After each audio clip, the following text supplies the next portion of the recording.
కుక్కల్లా హీనంగా బతికాం. వీళ్ళని చూస్తే దున్నపోతుల్లా బలిసి వందల సంఖ్యలో ఉన్నారు. వాళ్ళని ఇక్కడ ఉండడానికి ఒప్పుకుంటే ఈ ఊరే నాశనం అయిపోతుంది. నాకెందుకో వాళ్ళు మన ఊళ్ళో ఉండడమే మంచిదనిపిస్తుంది. నీకే వంటరాడువి, ఇంట్లో ఆడాలుంటే తెలుసుద్ది సమస్య ఏంటనేది. తాత చెప్పిందే కరెక్ట్.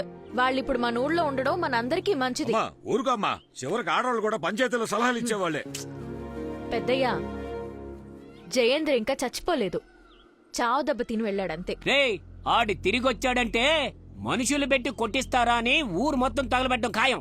అవునే. ఇలా చూడండి, ఇప్పుడు మన సమస్య వీళ్లు కాదు. సమస్య ఏంటంటే ఇంకో 6 నెలల్లో వ్యవసాయం చేసి మన పొలాల్ని కాపాడుకోవాలి. ఇది బీడు భూమి కాదు, వ్యవసాయ భూమి అని నిరూపించాలి.